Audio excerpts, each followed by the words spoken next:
Welcome to my channel. Today I want to tell you a story that I saved especially for you.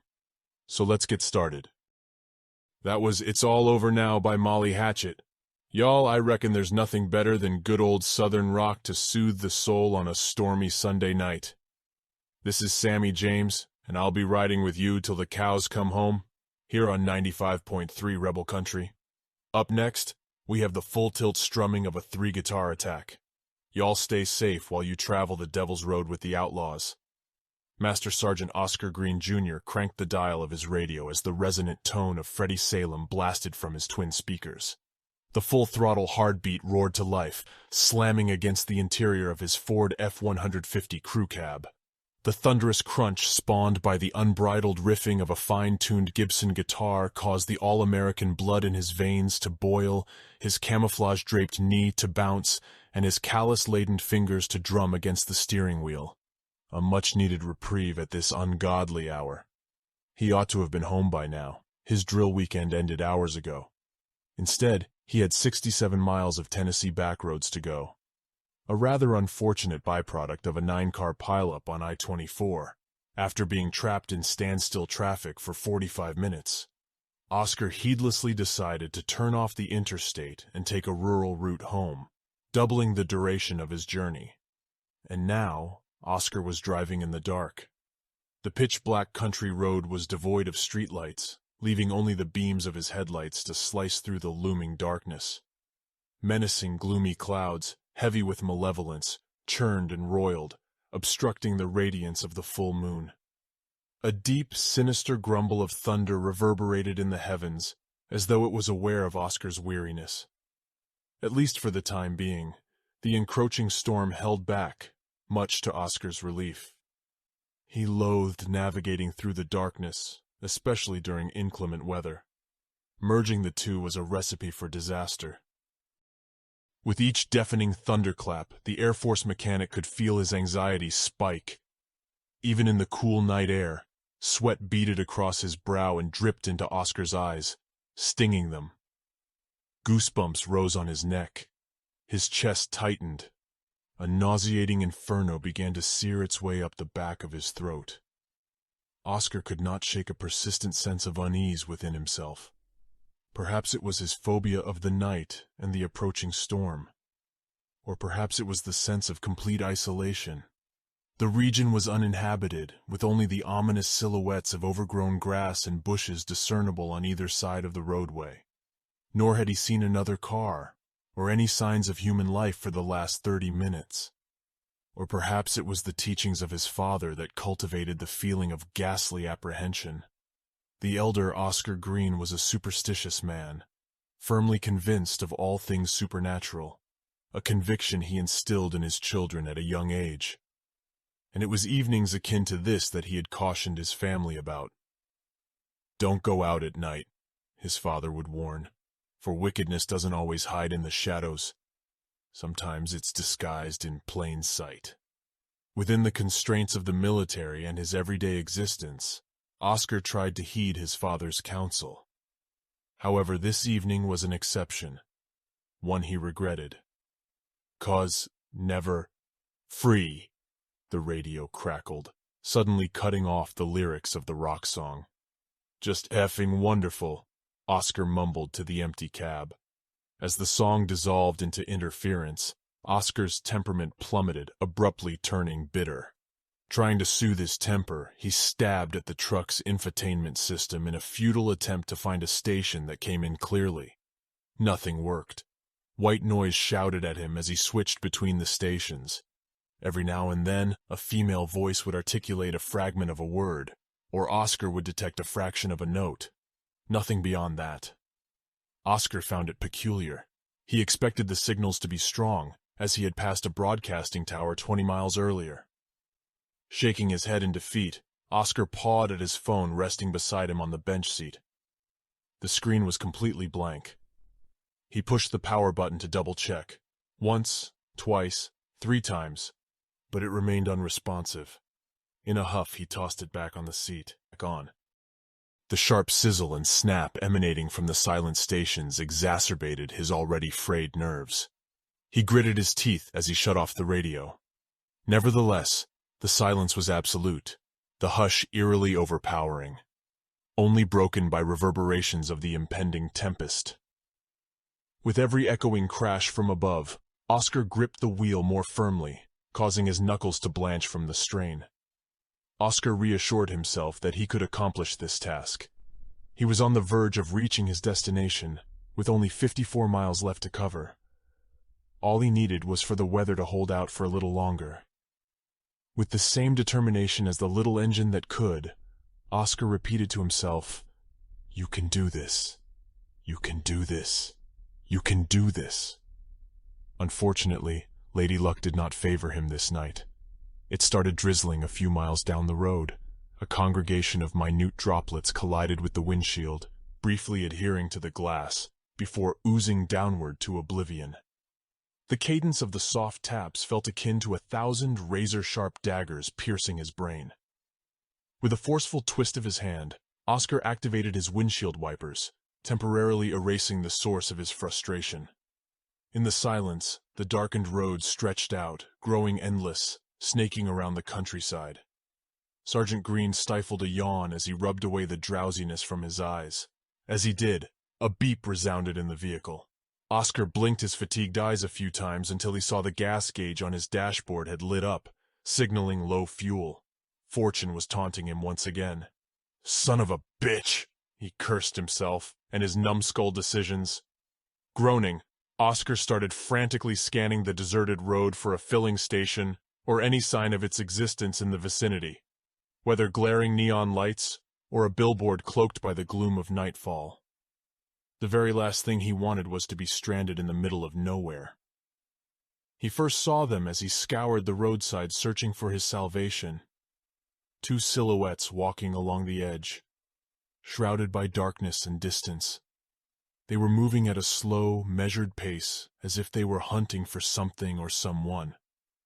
Oscar was intrigued by them, his focus twisting to the pair, and he couldn't help but wonder who they were and what they were up to, amidst the blackness and rainfall of the night. The instant his headlights pierced the twilight and illuminated the pair, the taller of the two began walking in reverse with their thumb outstretched, the telltale sign of a hitchhiker. Out of nowhere, Oscar was struck by an overwhelming urge, a hypnotic pull, to offer the pair a lift. His hands instinctively veered the steering wheel, guiding his truck towards the edge of the road. As his truck crept forward, nearing the hitchhikers, he was seized by a glacier surge, jolting him into a state of clarity, exposing the recklessness of accepting two random strangers into his truck in the middle of the night. Shaking his head, Oscar swiftly accelerated and overtook them, avoiding eye contact. Nevertheless, shortly after, Oscar succumbed to the lingering impulse to play the Good Samaritan, and he quickly shifted his focus to their reflection in the rearview mirror. However, once his eyes locked onto the pair, fear began crawling up his spine like a frigid wind ascending from the pavement. Making up his mind, Oscar drove on, not looking back. Several miles down the road, Oscar let out a breath of relief upon seeing a filling station. As the rain picked up, he veered off the highway. The station was closed for the night. Yet fortune finally smiled on Oscar as the pumps were equipped with round-the-clock service. Oscar turned off his vehicle and tentatively stepped out of the crew cab, nervously glancing over his shoulder, still unable to shake the perturbing sensation that had taken hold of him earlier. He stood beneath the fluorescent light of the overhang for several moments, attempting to decipher how to operate the dispenser, which appeared convoluted in the dim light. The storm raged, becoming heavier and louder against the concrete roof, as Oscar eventually managed to insert the nozzle of the pump into his gas tank, his dread climbing with every painstakingly slow moment it took to fill up his tank. Suddenly, the lights above him began flickering erratically, spawning a procession of ominous shadows waltzing around him. Oscar jumped, his heart clambering up into his throat, at the sudden burst of bulbs shattering, instantly bathing the overhang in darkness. In mere moments, the temperature seemed to plummet, evidenced by Oscar's visible, frenzied exhale. As Oscar surveyed his surroundings, a sense of terror began to well up in his gut. He slowly pivoted, his gaze fixed on the desolate highway, fully anticipating what awaited him, Despite his expectations, Oscar still felt his stomach churn, his complexion paling as he sharply inhaled a frigid breath, nearly choking on it. The pair was standing on the other side of the street, watching him. Hysteria exploded in his chest as they started to slowly cross the street. Oscar fumbled with the gas nozzle. His cold, clammy hand were trembling uncontrollably. With another peal of thunder, Oscar shifted his gaze upwards once again. Shadows blanketed the pavement as the pair reached the entryway of the filling station. His heart wailed in his ears, the drumbeat begging him to flee, nothing but adrenaline pushing him. Oscar blindly shoved the nozzle back into its holder and bolted towards his door, not being able to tear his eyes away. As they drew near, he became more horror-struck. His skin crawled and his muscles screamed. Even though, as the pair walked into the obscurity of the overhang, Oscar recognized that they were just a couple of teenagers, no more than 14 or 15. They appeared disheveled, cold, and drenched from the downpour. But something wasn't right. They weren't right. They were closing in, almost at the adjacent pump, as Oscar frantically climbed into his truck. He trembled uncontrollably, attempting to retrieve his keys from his pocket, berating himself as they slipped from his grasp and dropped to the floor. Oscar leaned over and scooped them up quickly. However, not fast enough. Oscar found himself eye to eye with one of the teenagers as he sat up. A cold, sickening, inexplicable sense of fear swept over him as the teenager lifted his hand and started knocking slowly but firmly against the driver's window. A familiar compulsion, reminiscent of the one he had felt when he first spotted the pair, began surging up inside him, compelling Oscar to engage with the two teens. Unconsciously, he cracked the door, just a fraction. But before Oscar could utter a word, the boy spoke first, while the second teenager loomed in the distance, motionless. Yet Oscar could discern a hint of a smile on her pallid face. His voice was hoarse and drawn out, much older than his years. "Can you give us a lift into town? We missed the bus and don't have a ride." As the boy spoke, Oscar felt a shiver of numbness course through his body, leaving him speechless with his mouth gaped open. Coughing lightly, he directed his gaze towards the keys still clutched in his fist. I'm sorry, but I'm not going into town," Oscar stuttered, keeping his eyes down. The boy pounded harder as he persisted yet again for a lift. "Don't be frightened, sir. Please let us in. We won't hurt you. We just need a ride." Oscar declined once more, and gazed upwards, attempting to appear menacing, but a vortex of bone-chilling terror met his gaze. Oscar locked eyes with the teenager and let out a sharp gasp, his body recoiling as he instinctively tried to retreat. His eyes. Throughout his existence, every happiness, every anxiety, every sorrow Oscar had ever experienced could not obscure or erase the recollection of absolute horror he felt when he peered into the boy's eyes. The feeling of seeing nothing. The boy's eyes were gone, replaced by sheer darkness, completely void of light, no visible pupil, no iris, just pure black darkness. Time stood still while Oscar stared into the abyss, leaving him paralyzed. In desperation, he let out a scream, a despairing howl from the depths of his soul. The sound of his own outcry pushed him out of his trance. In a flash, Oscar inserted the keys into the ignition, and with a twist his diesel engine roared to life. As he went to pull away, the boy pounded on his window with a pale fist, screaming, demanding a ride. "Let us in!" the teenager hissed.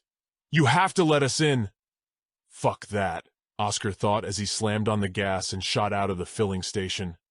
Oscar covered the 40 miles to his house in a rush, arriving in a blur. Ignoring his driveway, he drove onto his front yard, hastily parking in front of his porch. Oscar clumsily disembarked from his truck, leaving the driver's door ajar behind him, and quickly dashed inside his home. He slammed the door shut, locking it, securing it with a heavy wooden chair for good measure. Sinking into the chair, Oscar burst into tears, hiding his face in his hands as two dark figures appeared at the edge of his driveway. If you liked it, put a like and subscribe to the channel. Let's make the content better. Thank you for your attention.